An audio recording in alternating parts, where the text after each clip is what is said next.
Whoops, forgot to stop. So for the past couple of days, we've been making a scarf, a woolen scarf to match a woolen beanie. And we got so far yesterday as starting the weight painting.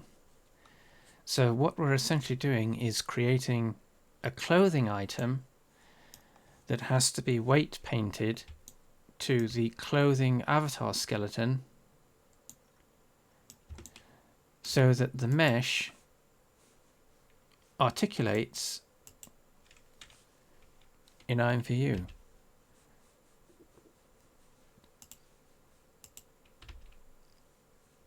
So we've only done a section of it at the moment, a couple of bones. And yesterday what we were talking about is how when you select your bones, you're essentially just trying to, paint. Oh, and I've forgotten to use the zoom it thingamajig jiggery doodle. So we were talking about how when you are weight painting your bones, that you make sure that you are weighting, you are painting the appropriate sections of the mesh to that bone. So if we select the spine, we've got a larger area of the mesh, larger area of the mesh captured essentially and associated with this bone. But depending on the bone that we choose, we may have some crossover. So for this particular bone, this is spine, where's the name for this? Spine 03, so there's the name. So for spine 03, although we've got this sweep of bone, mesh section, we could, if we wanted to, include this section at the top here. Because essentially all we're doing is trying to determine the influence each bone has over particular areas of the mesh, not just so that each area is influenced by a particular bone, but we're also changing the influence of the bones in relation to the mesh so they deform properly. So with this section that we've got selected at the moment,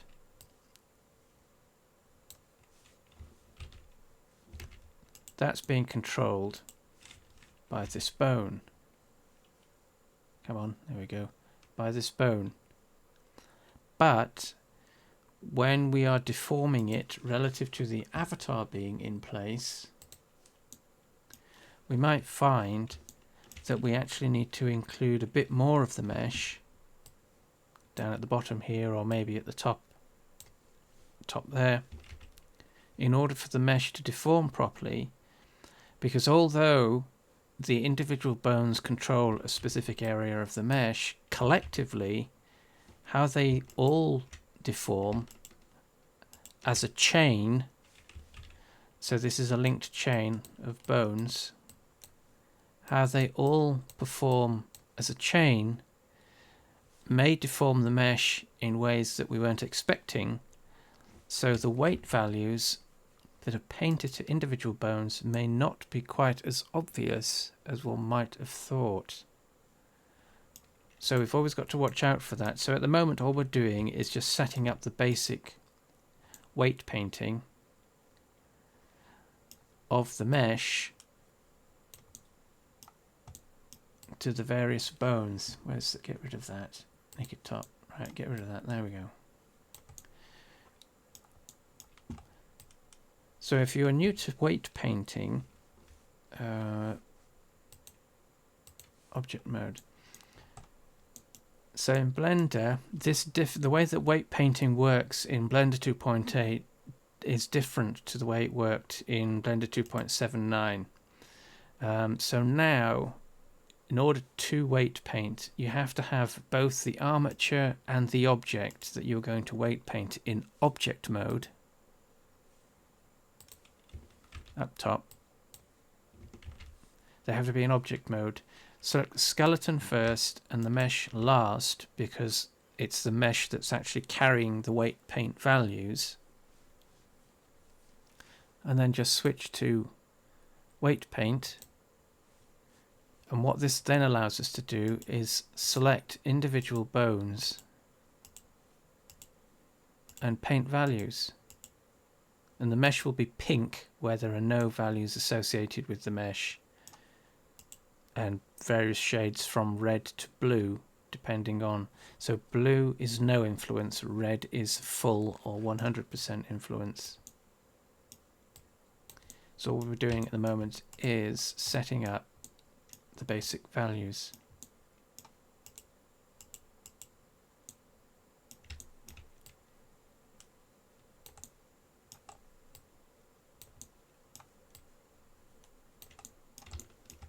And we'll see if we can get this done today,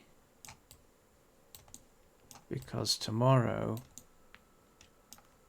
on Creator Mass Day we have another product that we can make, another project that will actually have some bows.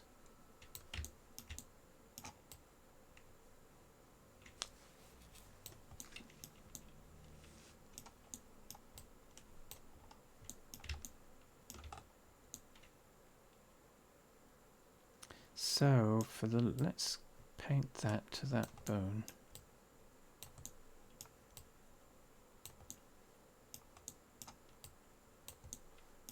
And select the hips, hip bones.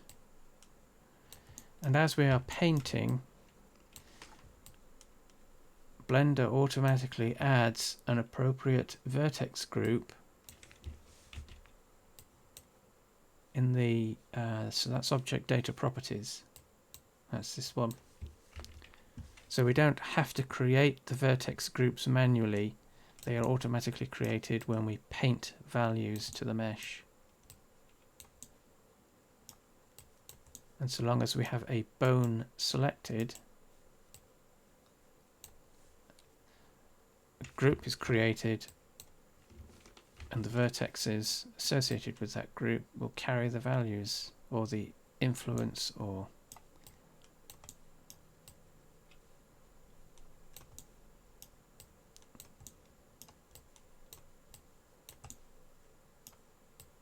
so it deforms appropriately. There we go.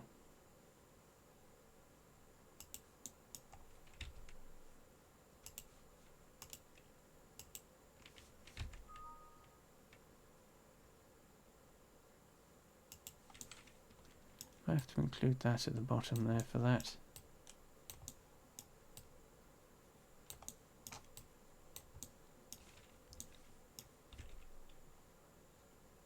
You, then the thigh,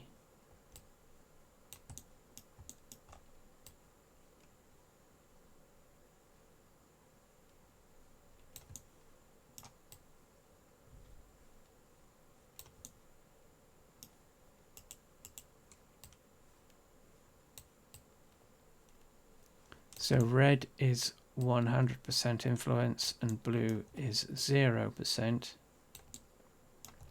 And all we're doing is setting up some basic value. Oh, there we go, that's better. Yeah, that's better. Might even be able to pull these ones in to that group.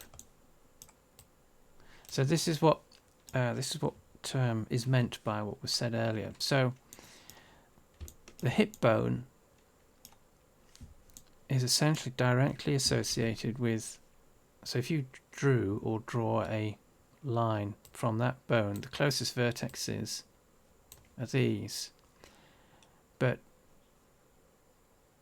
that deforms the mesh quite harshly, so we have to include these and even these at the bottom. And these are kind of, well, not kind of, they are technically out of range or out of direct influence of the hip bone. But if we don't include them, when the pelvis, not pelvis, when the thigh bones move, the deformation of the mesh is quite harsh because it's only including a few groups. But, and this is where we have to test this, because we don't want the leg, for example, we don't want the leg to kick up and then we lose half the mesh inside the leg. But at the same time, we don't want the leg to kick up and this bottom section of the scarf to do that instead of doing what it is at the moment, which is just a slight bend. So what we're essentially doing is trying to adjust the weight values so that we get a compromise. So a compromise might be in the middle.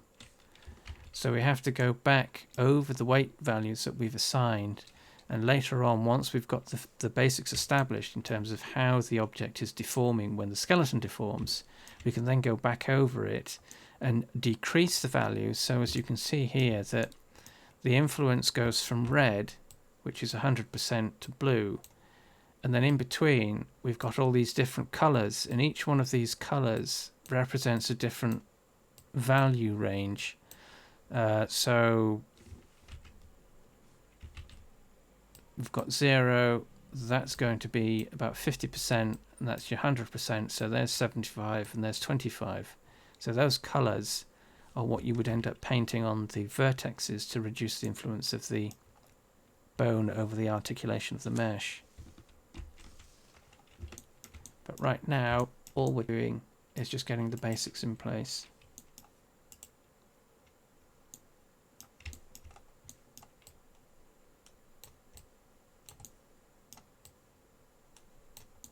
But this is relatively tedious work. There isn't a quick way to do this that doesn't then require additional editing or modification after the fact.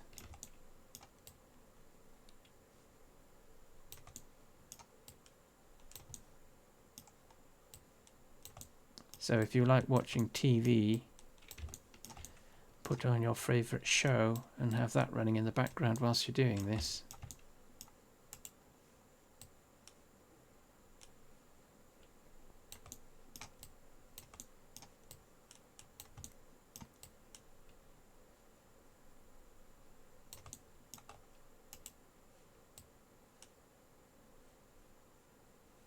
But we have to do both front and back of the mesh.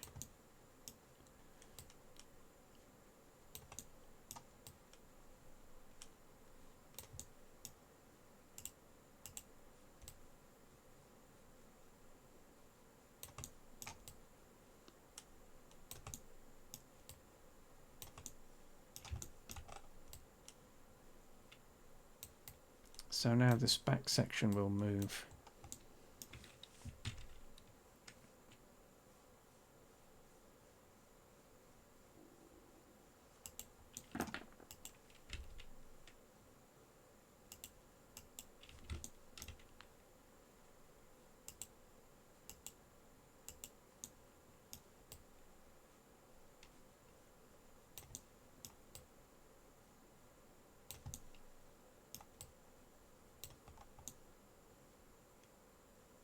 You can use something called envelopes, but now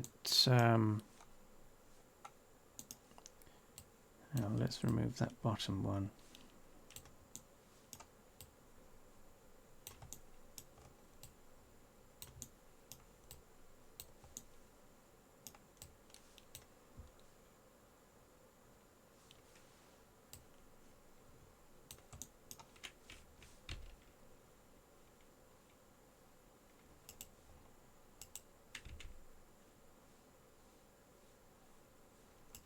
That'll do for now. So that's done. That's done-ish. Whoops. So that's your tools for painting. That's the sidebar. So view, sidebar, view, sidebar.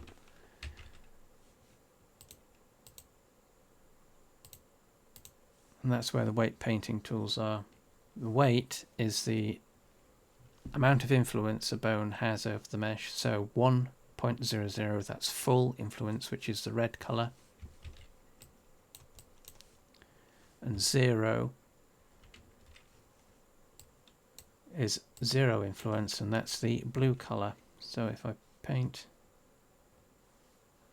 Oh, looks like we've got some... looks like...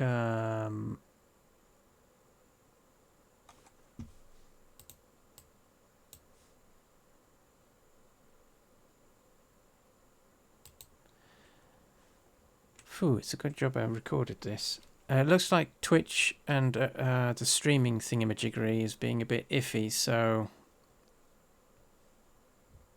bear with the connection. I'll upload, as soon as we're done, I'll upload the locally recorded version, so it's in it's on YouTube.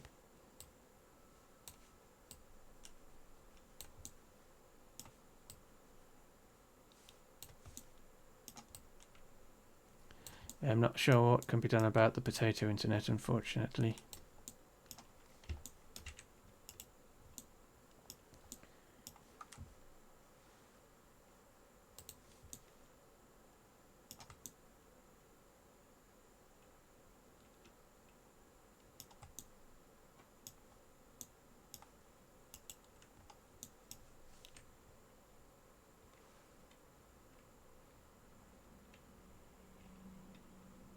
Yeah, it looks like the connection's quite bad. Apologies for that. But we shall battle through.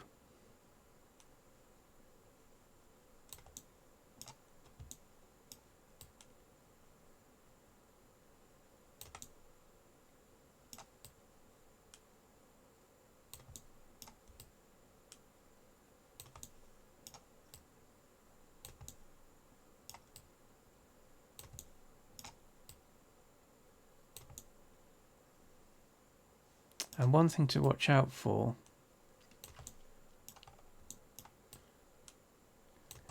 is, depending on the structure of the mesh, don't be afraid of crossing over the, well, crossing the streams, crossing over the center line of the mesh. So the center line of the mesh would be there, but we've got sections that wrap around and kind of cross over. Don't be afraid of weight painting those to a bone that may seem to be on the wrong side of the mesh.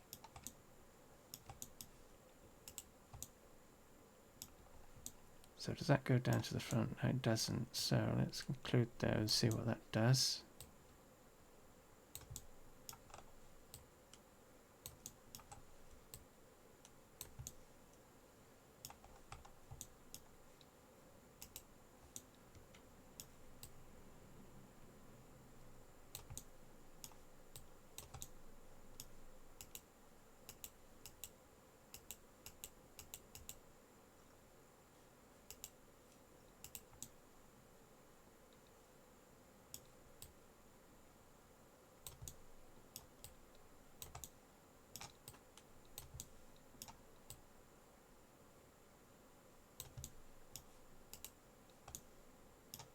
And this is what you would be doing for all sorts of clothing. So this is what you would have to do for full clothing items, shirts, etc., etc. So let's test this.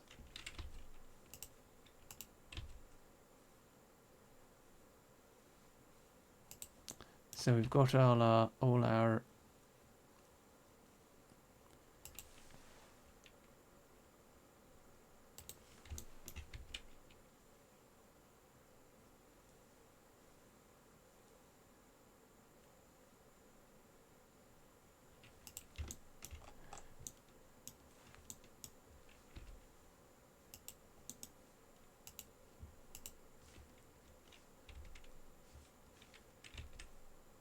Whoops.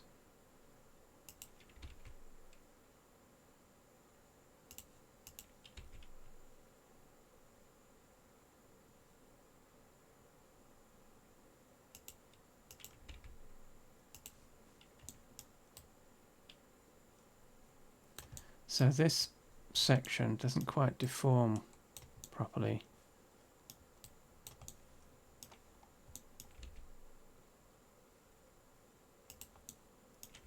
That's a little better. So when we grab the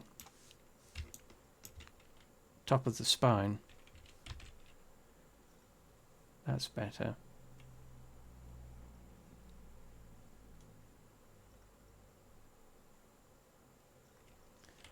So we don't necessarily want this front area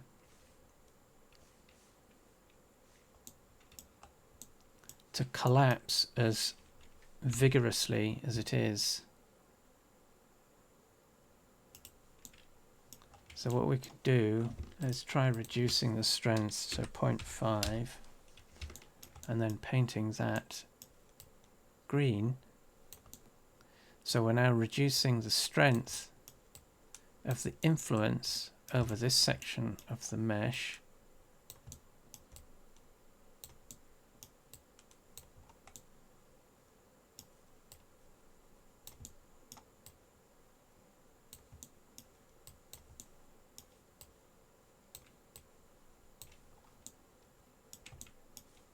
Which means it'll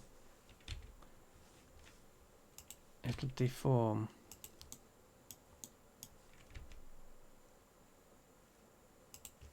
Whoops. That's a little bit better.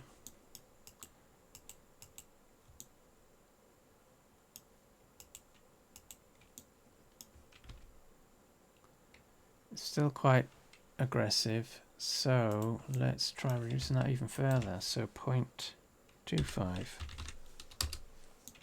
And that'll make it go yellow. No, it's pale blue.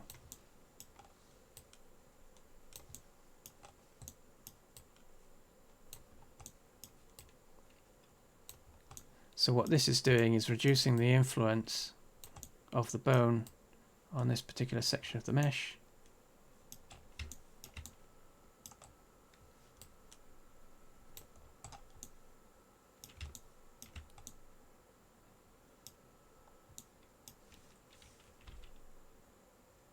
That's better. Oops.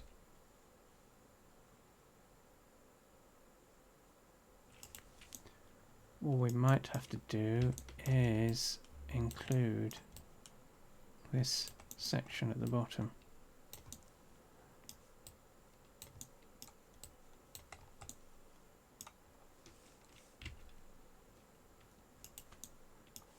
Increase the strength of that.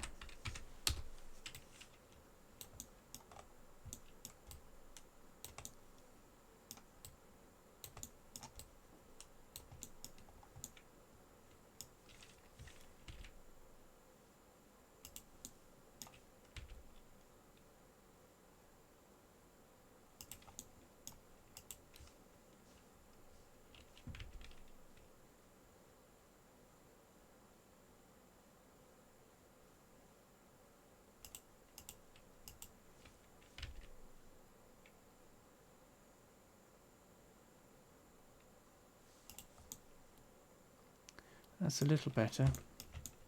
So what we've done then is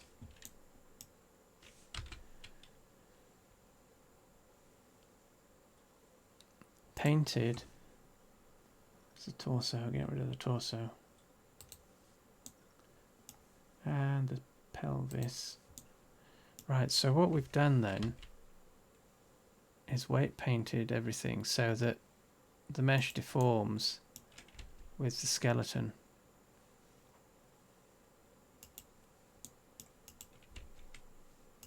Whoops.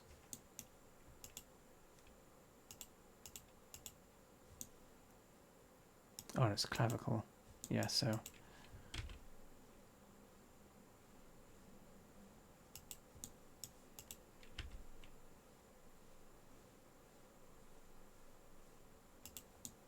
Don't worry about that wonkiness of the skeleton. That's just a bug in Blender.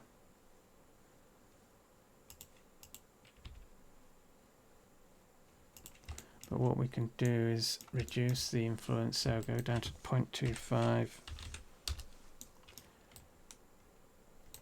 Reduce the influence of this. We want it to move, but we don't want it to move too much.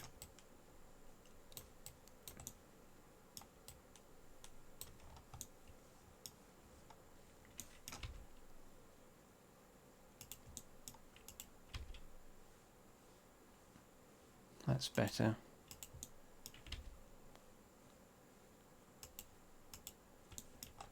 Same on the other side.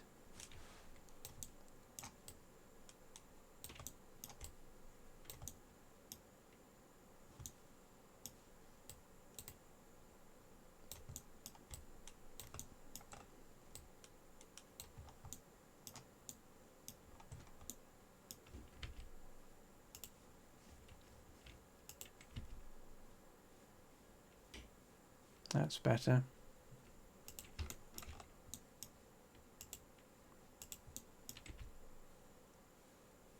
So there's also the neck bones, but for this type of product, they're not. It's not specifically needed because there isn't really that much. Let's put the head in place.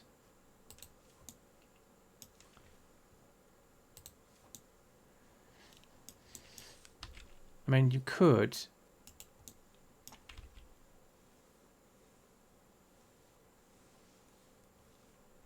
So you would really be looking at, what would that be? Select the bones. That's neck 1, neck 2, and neck 3 are generally used, but neck 4 is typically associated with the head. So if you were going to use them, it's just a question of choosing. Let's try neck 2. Get rid of that. Hide that. Let's paint some influence here.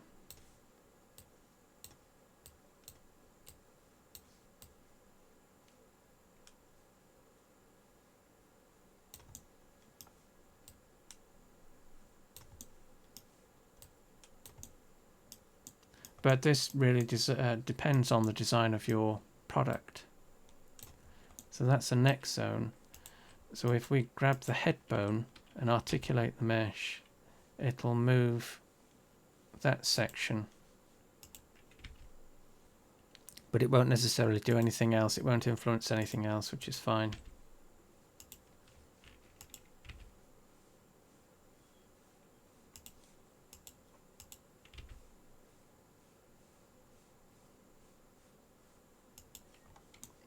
So what we can do at this point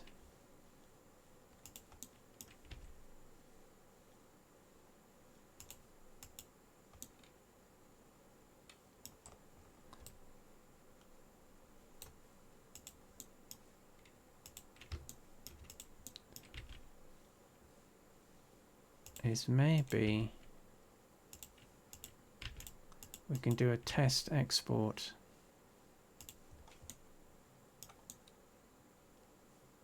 So that looks about right. Looks like we've got most of, and you can usually tell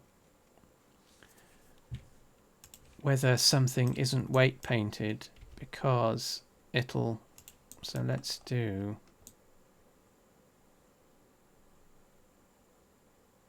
yeah, you can usually tell because if a vertex is not weight painted,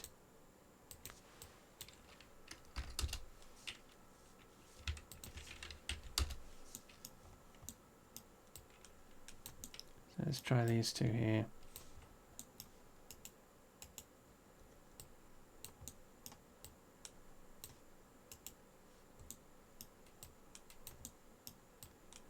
So let's say that set of vertexes is not weight painted to anything.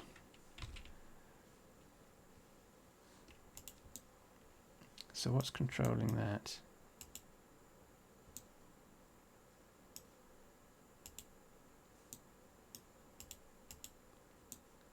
So although it moves in Blender because it's connected to other elements of the mesh that are weight painted, in IMVU what will happen is that it'll think that these vertexes aren't associated with a group and don't have a weight value. So what it'll do is it'll associate those vertexes with, I think it's the female O3. So what will sometimes happen is the mesh will deform and it'll go into a funny shape because those vertexes have been automatically assigned to female O3 at the bottom. So you have to watch out for that to make sure that you are weighting values to vertices. And it might mean a bit of, so what value was that? It was 0.5. A bit of trial and error. What was the other one? So that one, that one.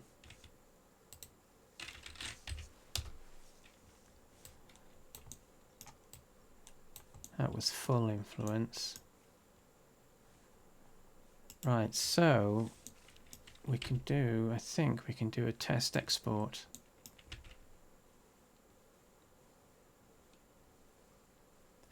So that looks like everything is articulating the way it should.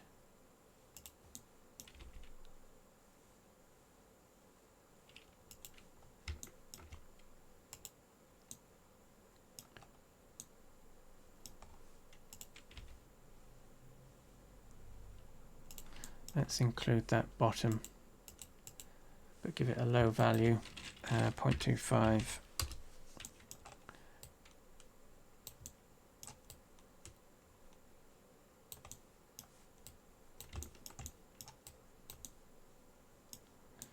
So when the spine moves, that moves as well, like it does at the front.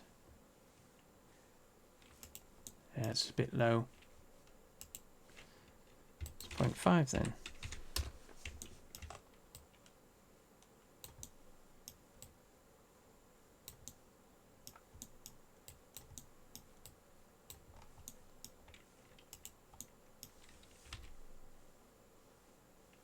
So to use these tinted bones, select one and press the G key. That puts you into free manipulation mode.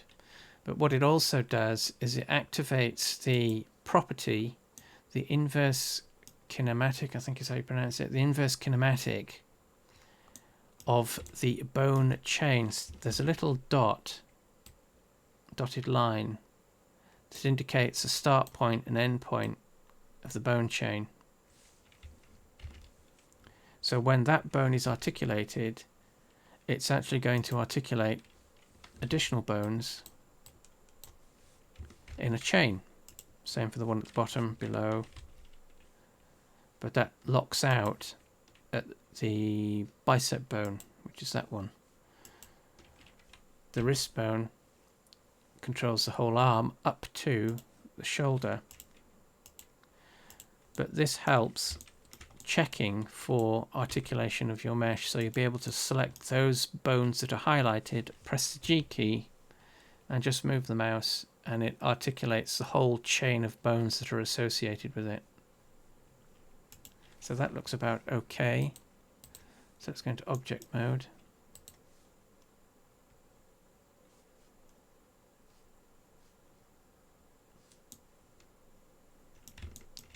There we go. So there is our woolly scarf to match our woolly beanie.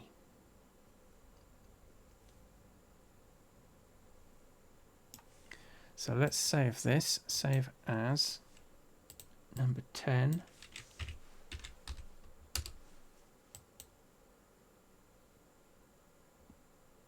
And let's do a test export.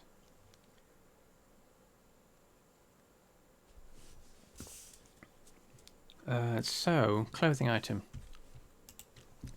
Select the mesh. Now, I can't remember if we have to select skeleton or not. Let's select skeleton as well. So select those two items. File, export, FBX. So we want selected items. Everything else can remain as is in that section. Geometry, we want to apply modifiers. That's okay. Optionally, we can leave that.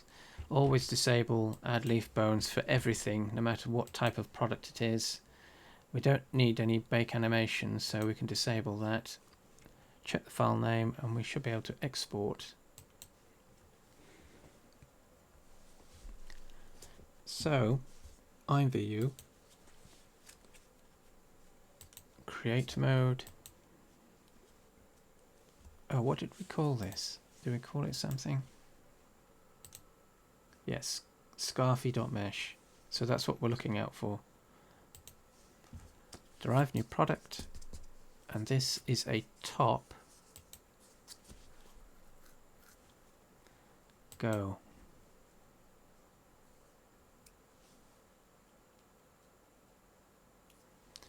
So we need to override the... No, we don't, because this isn't replacing, this is an add-on. Right, so for this, FBX import, load FBX, find the file which is in avatars, Blender 2.8. Where is our Scarfy?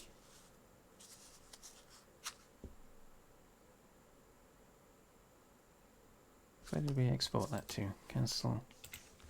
So select.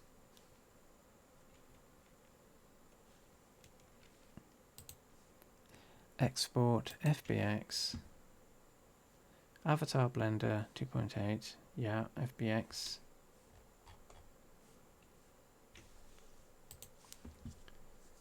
Load FBX.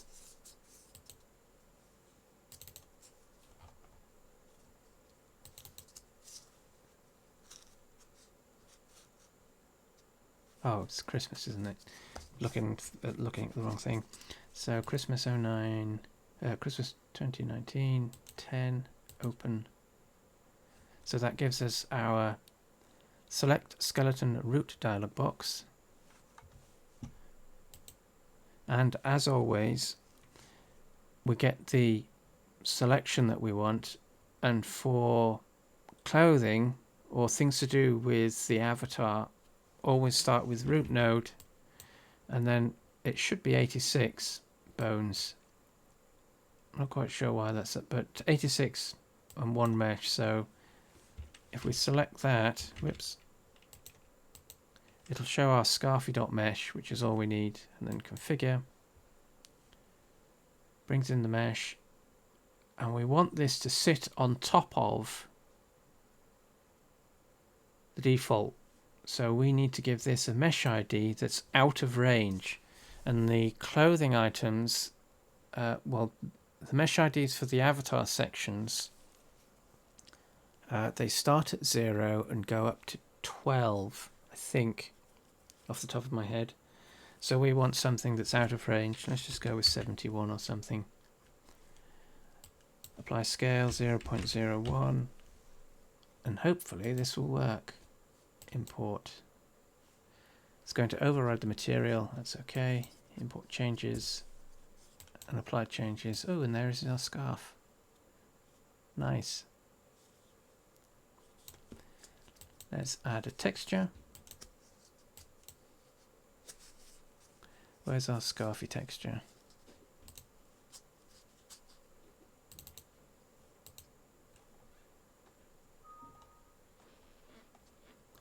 Scarfy.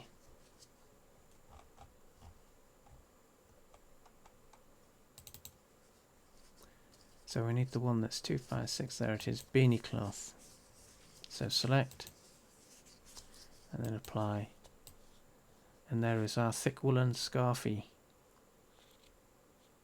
Oh, got a bit of a collapse. So this is one of the things you have to watch out for as well. So as well as testing the articulation of the mesh, which seems to be working okay, let's just do a ha ha ha ha.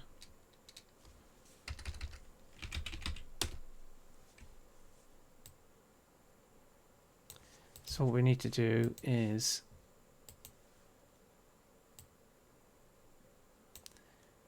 check the articulation.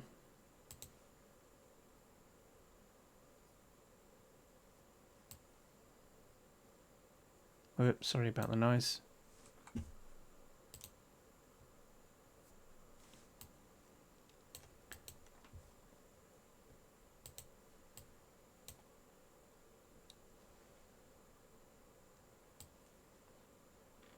Yeah, so it looks like the mesh is articulating okay, which is good.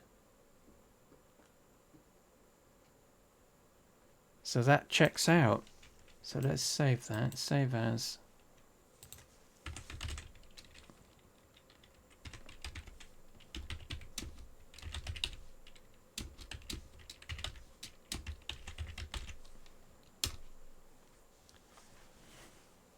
So let's consider this. Whoops, cancel. Let's consider this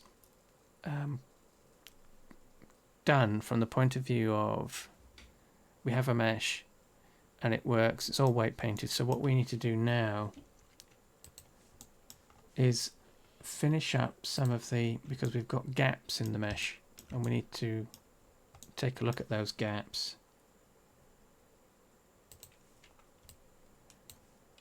We don't want this to be double-sided, but obviously we don't want gaps.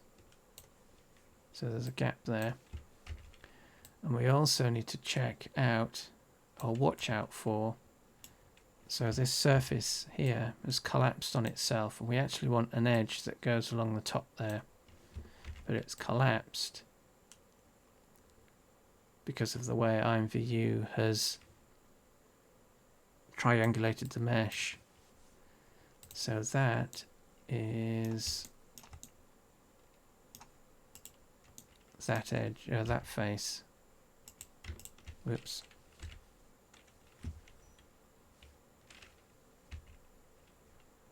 Oh, that's funny. Disable that. There we go.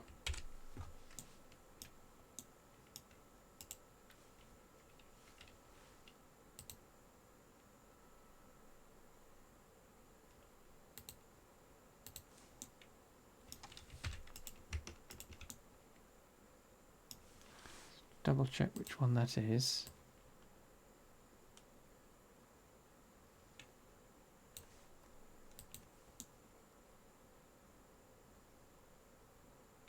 So it's that one.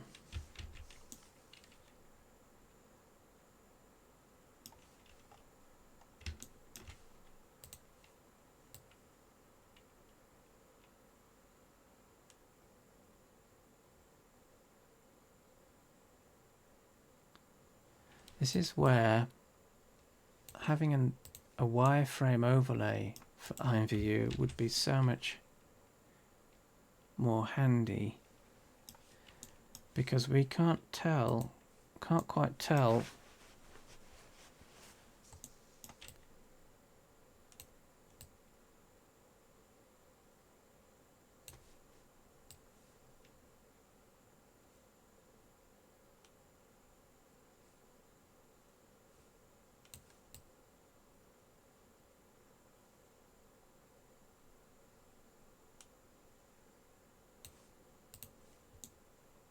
it looks like it's these two, but that should be okay. So what we can do now, let's assume that this is all done and dusted. So what we need to do now is close these gaps.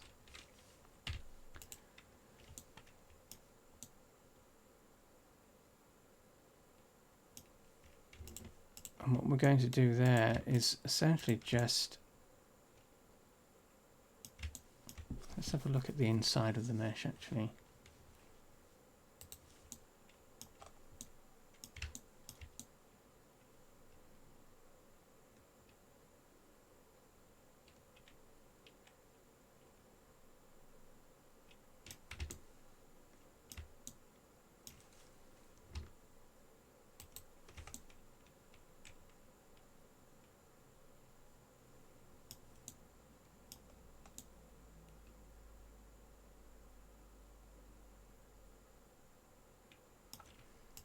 So let's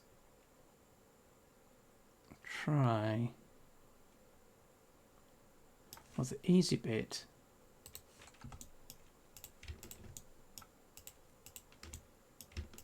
is just to extrude these shoulder edges. Extrude those like so, and then just shrink. Now, which one's the shrink tool?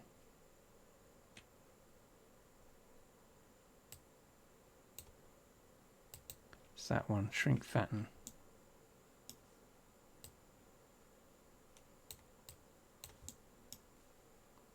Oops.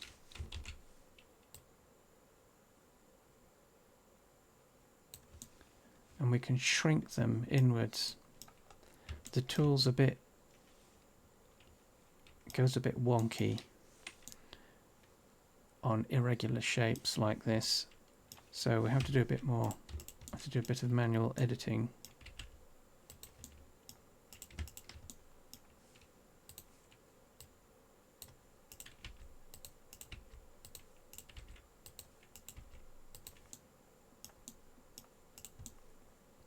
Well, what we can do is get these inside edges sorted out first, and then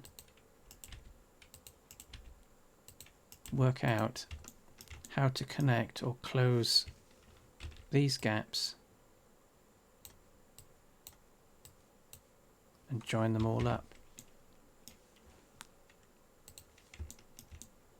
So that's all we're doing. So what we're doing is using the extrusion just to hide the gaps that we've created by burying those vertexes inside the avatar. Oops, so we're inside the avatars now, or the avatar.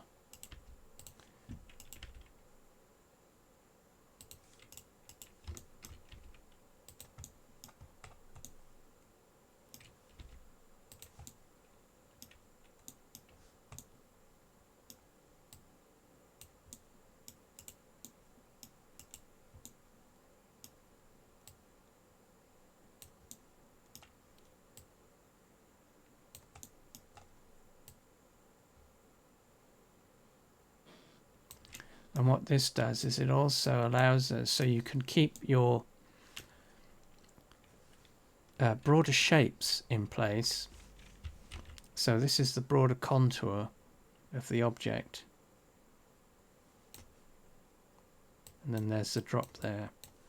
But there's quite a gap there, which we do actually need to be there in order for this product to sit on top of other things. So if someone was wearing this with a jacket, there has to be room for the jacket to sit underneath. But we also want to allow for someone just to be wearing this on top of, you know, a t-shirt.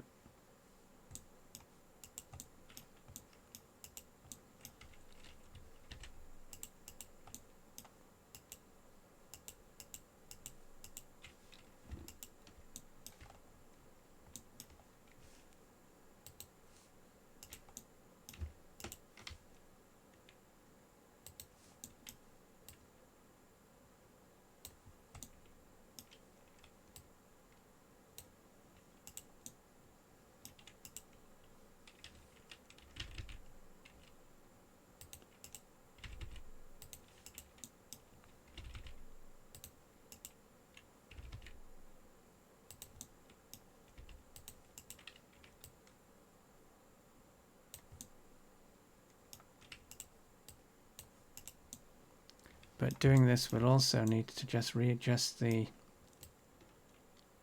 UV map once we've got this sorted out.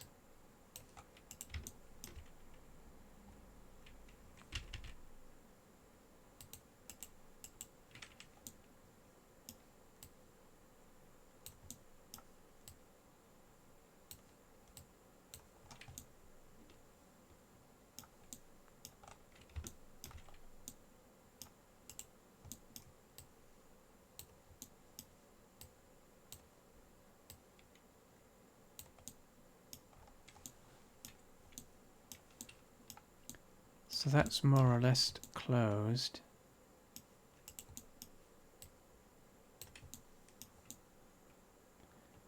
So what we need to do now is close up the gap at the back and at the front, and do this in a way that's conducive to the mesh. So what we can do here is create a triangle.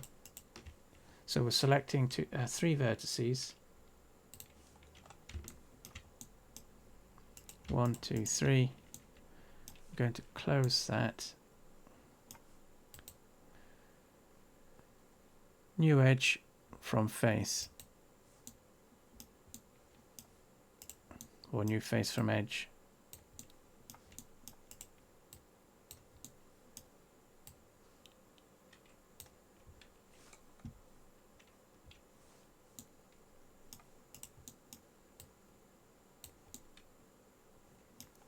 And we can do the same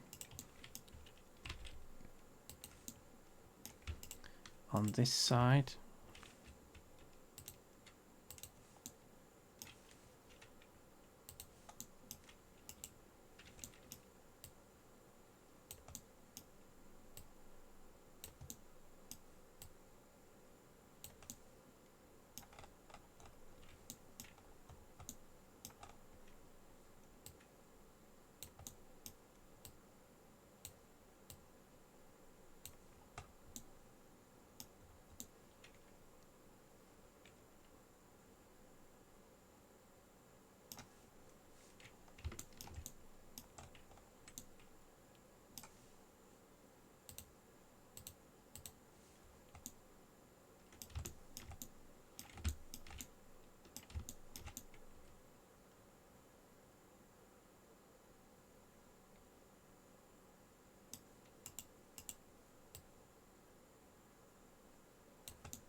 So this could be a bit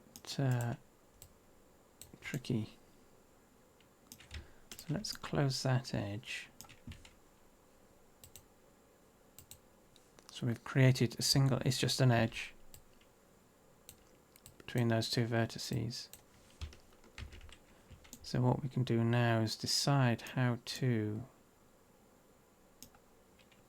close this gap.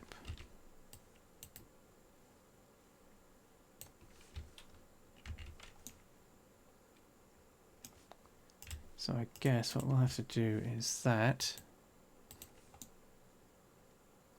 Don't like abrupt edges like that, but it might have to do for this particular type of product. Split that. Whoops. What do we do there? So select, edge, subdivide. That plops a vertex right in the center. So we can select those 4. It's 1, 2, 3, 4, and we can create a face from that. Same again on the other side.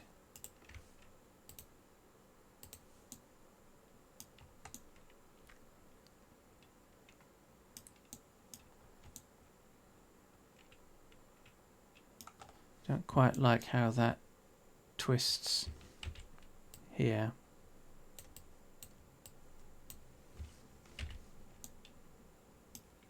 But it'll do for now.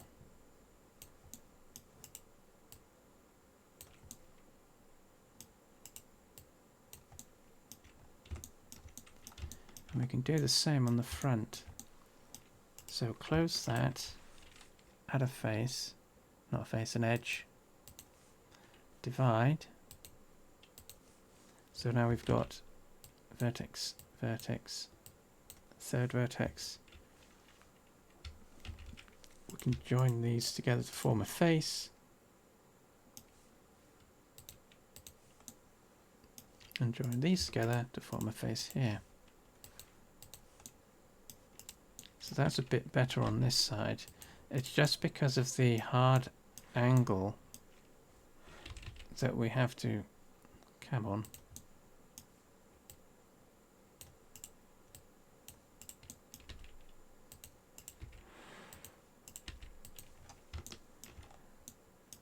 Because we've got the drop coming over the side of the, well, over the back of the scarf.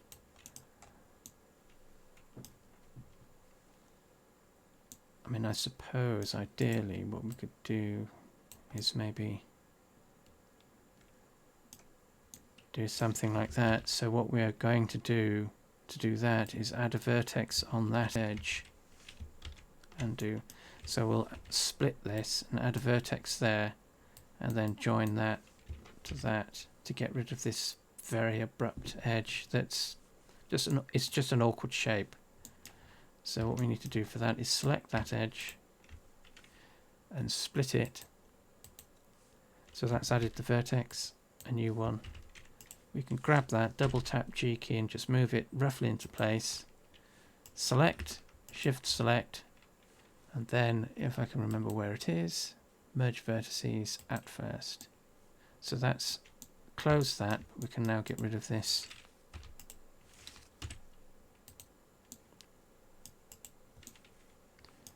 And we'll have to correct this because we've now created an n-gon again.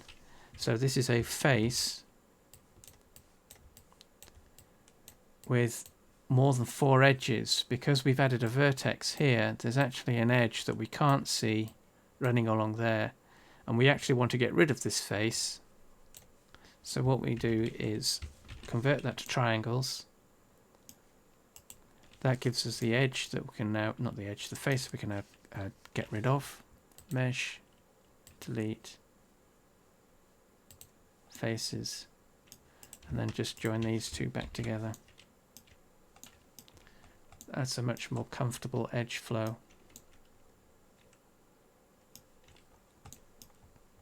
So if we put the top back in place, let's adjust that a little bit more.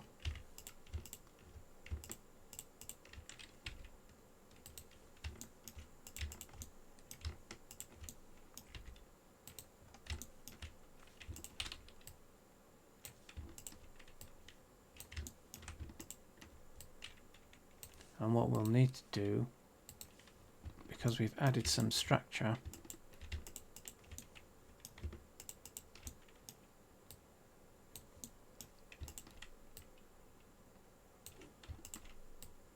we need to make a few adjustments to, well, not adjustments, double check the white painting.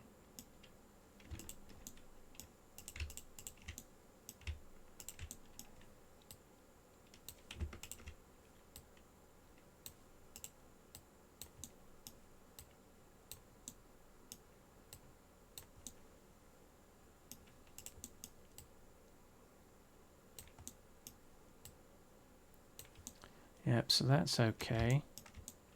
That's okay at the front.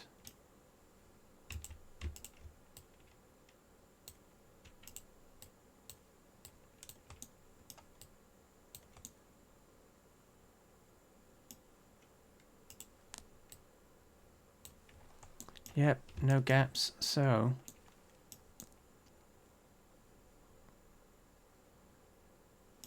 redo the UV map. So what we need to do here as well now is, because we've closed, well, because we've modified the mesh a little bit,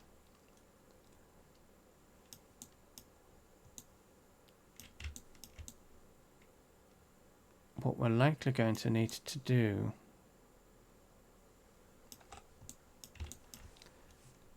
edge, so that's the number 2 key, so we need to get rid of this edge.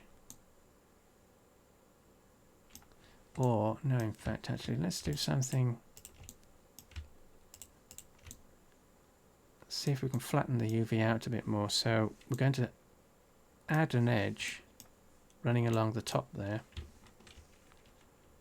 Edge, mark seam.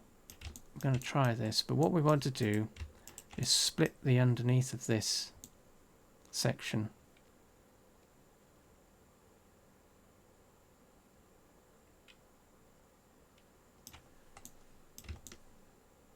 So that this drop lays out flat, because if it's attached to this, it won't unwrap properly. So if we go into UV editing, let's just unwrap this with that extra section that we've just done. So select all. So that's the current UV map. It's a bit of a mess now because we've added some structure, but that's the UV as it is. So if we unwrap this, it'll smush it all up because everything's all connected now. So what we need to do is add a seam, see if that unwraps it.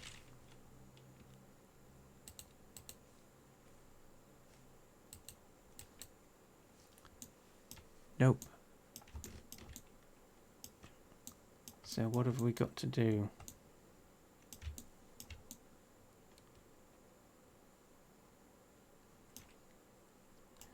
We need to add a seam around the back of the front bit so that that separates out completely.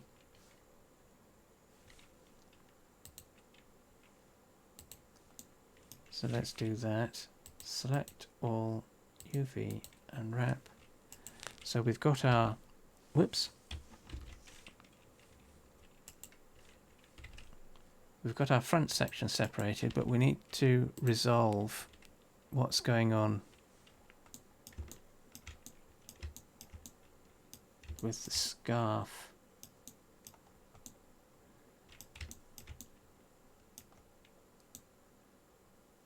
So I think what we can do here is split. Because all of this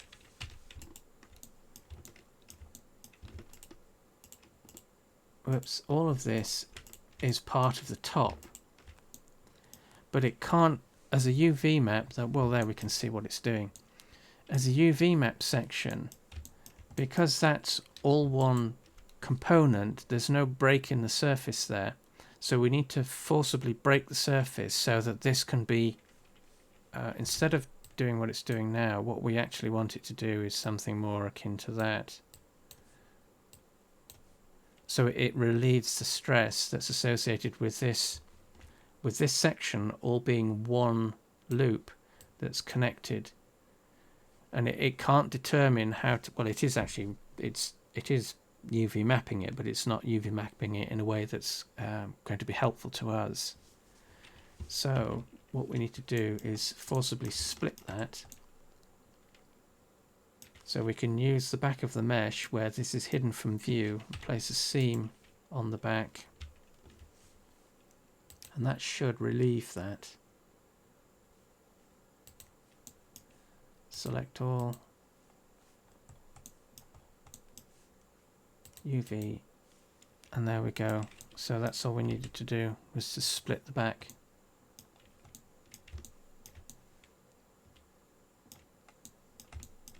And then compared to yesterday, this now gives us a lot more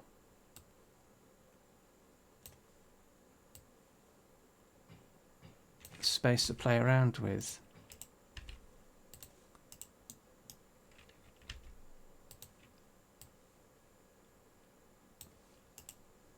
Well, I say a lot more, just a bit more.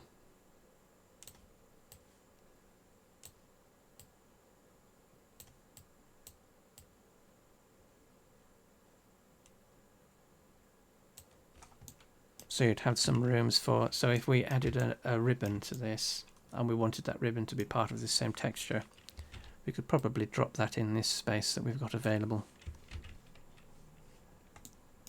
So that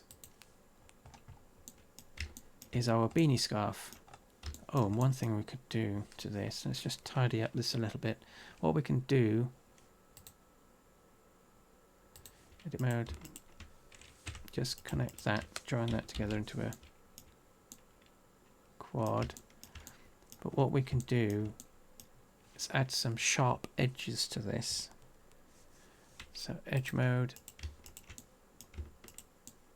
we want a sharp edge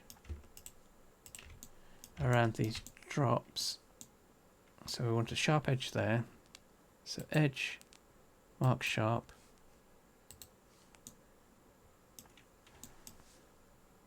This will be easier to see with, so an edge modifier, we want edge split. That makes it go faceted by default, but we disable edge angle and we want to use sharp edges only. So if we watch what's happening on this edge running around the front here, because we've just marked that as sharp, when enabled the shading changes. And that's what we want.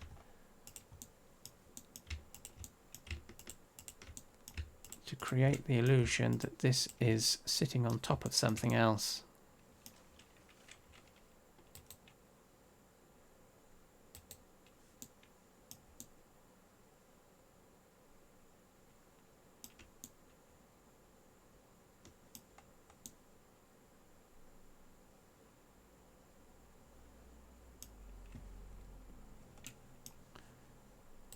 Excellent. So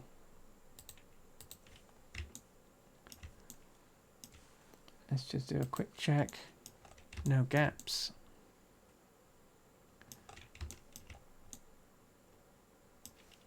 Might be a little one at the back there.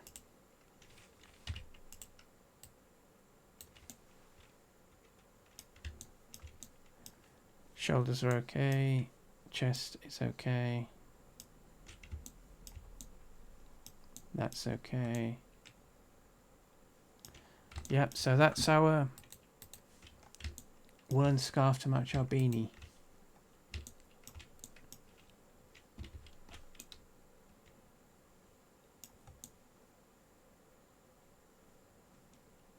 Obviously, this is a relatively blocky mesh. It's still quite blocky, but if you wanted to, you could now go back over this.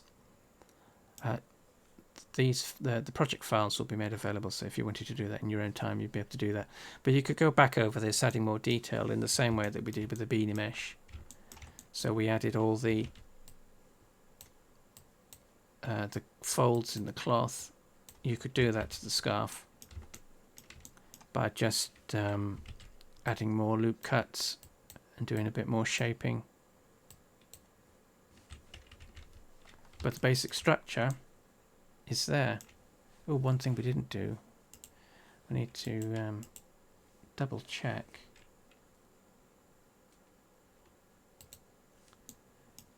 Double check the weight painting. So select, weight paint.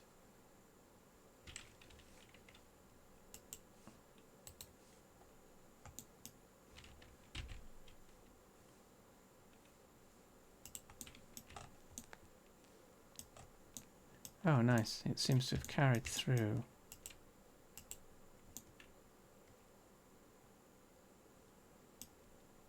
It seems to have, yeah, it seems to have just automatically carried on with the weight values because these edges were extruded from edges that already had values, these ones. It's extruded the value to those new edges.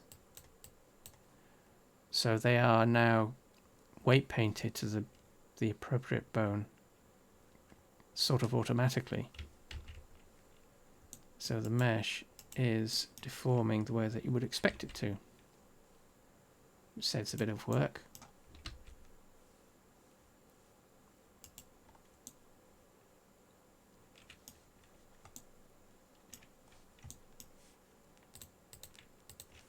So let's save this and do another export test. Save as 11.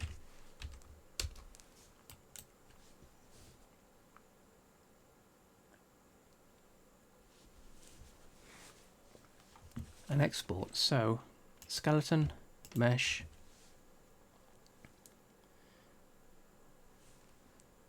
file, export, FBX.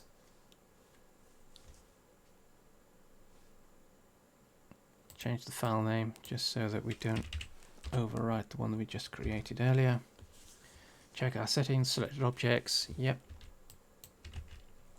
Everything else is okay. Geometry, add, apply modifiers, yep, keep that.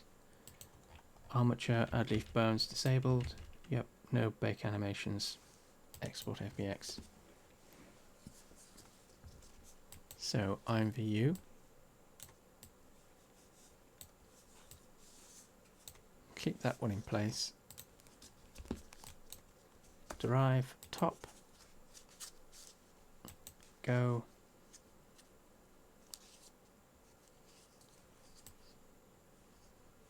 So that's the avatar. FBX import. Load FBX. Find the file.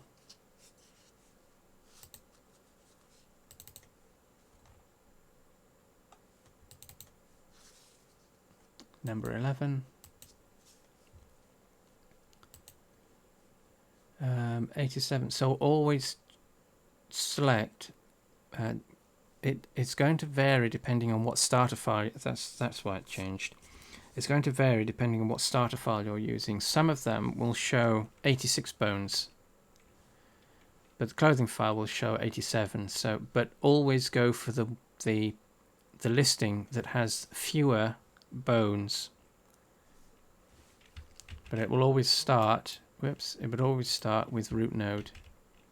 Dagnabbit. Always starts with root node.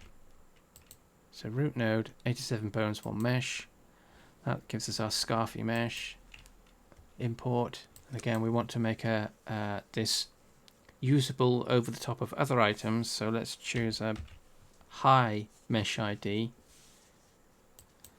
0.01. And then import. Apply changes. And there is our scarfy mesh. Oh look. So there is a bit of, there is a bit of a gap at the back there. So let's apply our texture.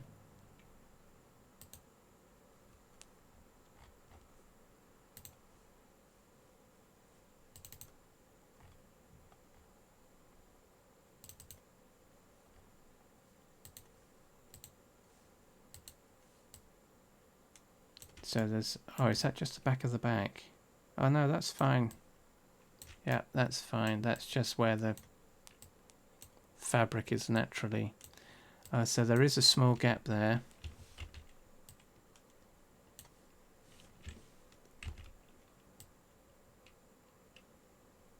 So we have to re-weight that vertex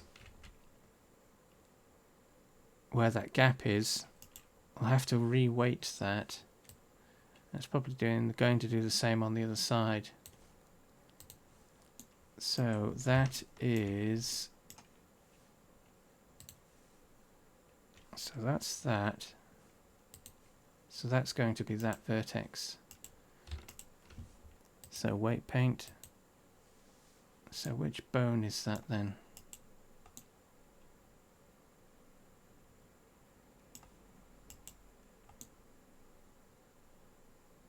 So this is where it starts to get tricky, because we can't see what's actually influencing that. And it could be that because the shape of that looks a bit more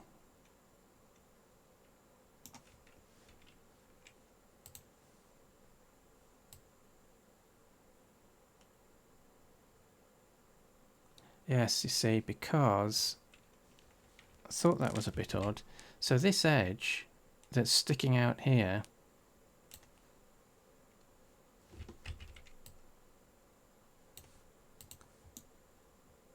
is actually this edge here. So what on earth that edge is doing all the way out here, but it's actually doing something that's shaped like that. So what on earth that's doing out there is anyone's guess.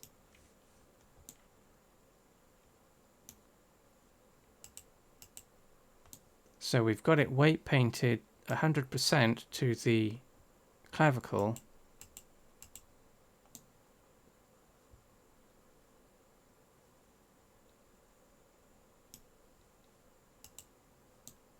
Oh, that's what it'll be. It's the shoulder bone. Okay, so let's get rid of that. So what we can do, instead of changing the weight paint values, what we can do here is get rid of that group entirely. So in object data properties, it'll be selected because we've got the bone selected.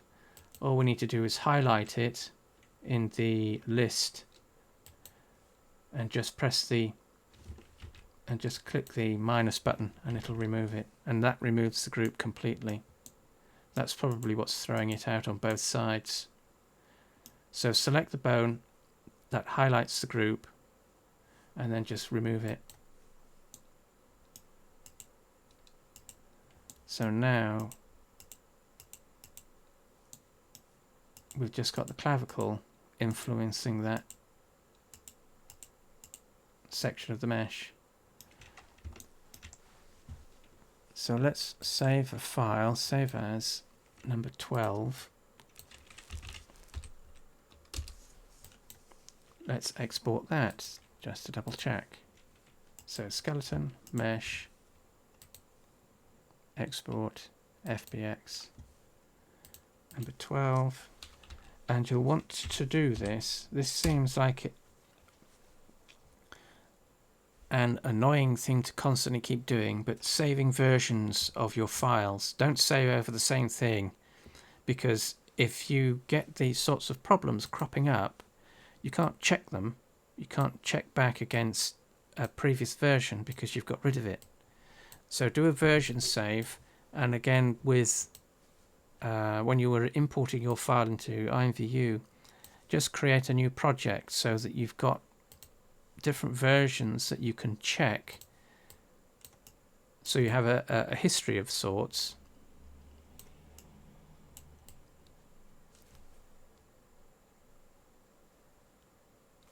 That has overridden our t-shirt, so we have to give it a different material name then, because we don't want that, because that'll get us complaints. So let's just quickly do that before we export. So let's just call this 71 as well.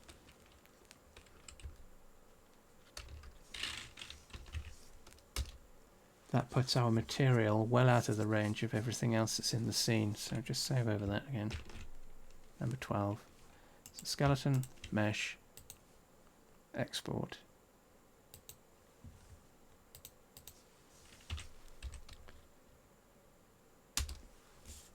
Selected objects. Geometry, armature, export, IMVU, new product, top,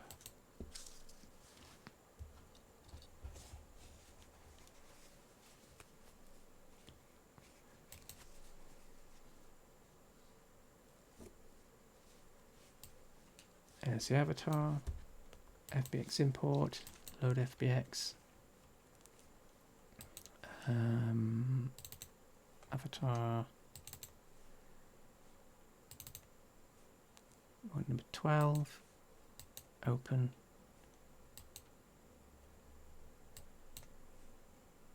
.87 bones, 71, then 0.01, import.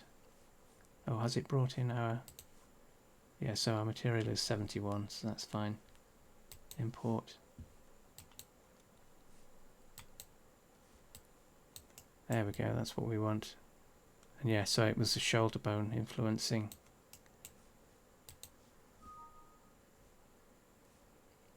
Right, yeah, so that's another one. Depending on what you're doing with your clothing, you'll want to rename your material to something that again is beyond the range of the defaults, otherwise you'll be overriding the defaults as we did accidentally with that.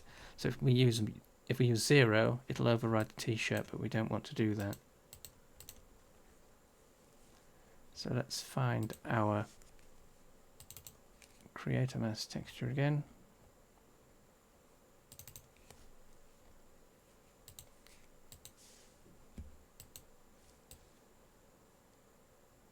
There is our scarf, and it's deforming quite well.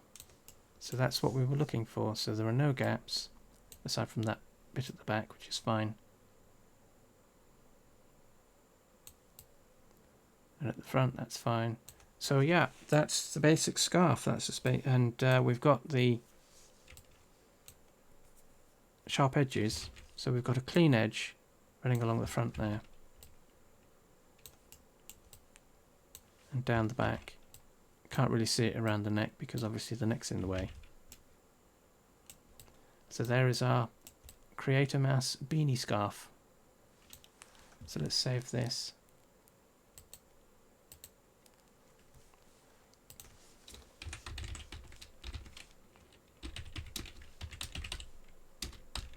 And number 2.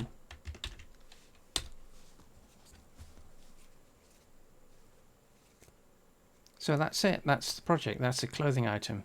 Although in this instance it's a scarf. And then of course once you've got it in, just double check.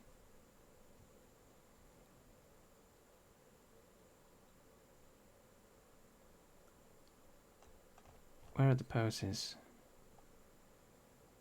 Let's just do that one. No.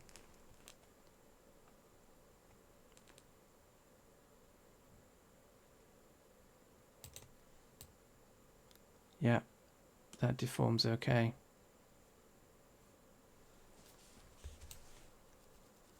So that's it. That's our beanie scarf.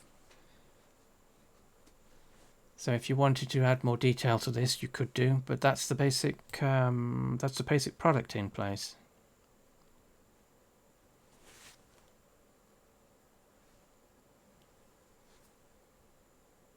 So the trick really is, or the bit that's going to be the most time consuming to do really, is going to be the weight painting and making sure that that deforms properly relative to the mesh and what the mesh should be doing. Skeleton, I should say. So you're going to need to do quite a bit of trial and error to make sure that that deforms properly. Especially if it's a long mesh and it goes below, because the avatar, we have to remember that the avatar is basically cut into 2 sections. Whoops, what did I do there?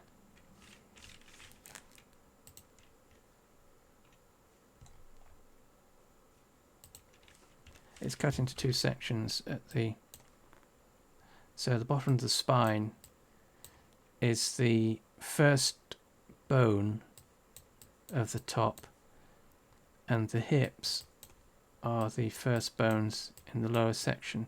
So if your mesh goes below the halfway point, then you've got to consider how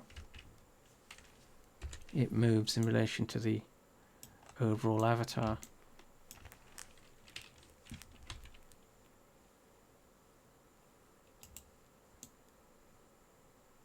Because a shirt, you could say that a shirt just stops here, so you wouldn't have to worry about what's going on with these bits at the bottom that stick out at the bottom of the scarf.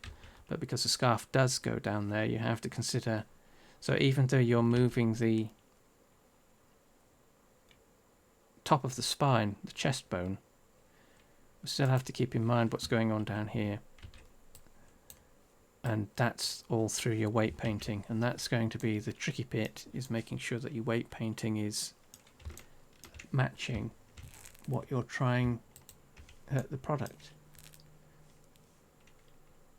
Where's that? That's the head. So there is our beanie and beanie scarf. And that is just about 1.5 hours.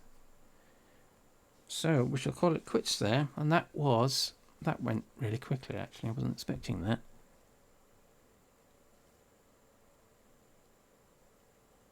An hour and a half. So that was Creator Mass Eve, or episode 11 of Creator Mass 2019, where we make some IMVU products. And today, continuation of the past 2 days, we've finished up a beanie scarf. And all source files will be available for this, so if you want to take a look at it and fiddle around with it, you can do that. Right, so with that done, we shall see you tomorrow, where we shall revisit one of the bows that we created earlier, and we shall revisit that and see if we can get a product made from it that might be a little risque. So until tomorrow, which will be Creator Mass Day, adieu, as they say in somewhere or other. Bye for now.